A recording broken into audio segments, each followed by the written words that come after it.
ప్రతిసారి కూడా అలా మాట్లాడినప్పుడు మిమ్మల్ని కూర్చోబెట్టి దాడి చేయించే ప్రయత్నం చేస్తుంది అంతే. అదే జరుగుతుంది, చాలా క్లియర్ గా జరుగుతుంది. వాళ్ళకి ఏంటంటే అక్కడ అంటే హిడెన్ ఎజెండా ఏదైనా ఉంది అని చెప్పి శేఖర్ భాషకి దీనికి సంబంధించి ఏదైనా డౌట్ కానీ బేసికలీ నన్ను ఆపాలి. సో ఎలా ఆపాలి? ఆధారాల మీద ఆధారాలు తీసుకొస్తున్నాడు. వాళ్ళకి ఆధారాలు ఏం లేవు, ఊరికి కూర్చొని ఆరోపణలు ఏదైనా చేయొచ్చు. శేఖర్ భాష ₹1 తీసుకోవడం అనొచ్చు. శేఖర్ భాష ఎవరికి పుట్టాడు? ఏ రకమైన ఆధారాలు లేకుండా వాళ్ళు ఆరోపణలు చేస్తుంటే వీళ్ళు వాళ్ళని కూర్చోబెట్టి గంటలు చూపిస్తారు. మనం తీసుకొచ్చిన ఆధారాలు ఏమైనా ఉంటే మాత్రం వాటిని పక్కన అది దాన్ని ప్లే చేయరు, లేకపోతే దాన్ని అంతే ప్రజలకు తీసుకెళ్లే చాలా సింపుల్. ఒక మాట మీకు అర్థమయ్యేది చెప్తా.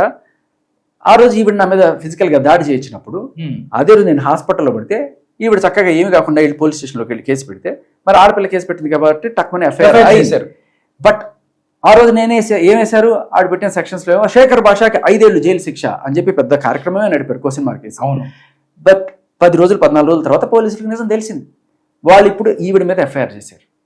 ఓకే, ఆ ఎఫ్ఐఆర్ వచ్చింది. ఓకే, నేను అందరికీ పంపించాను, వాళ్ళకి కూడా పంపించాను.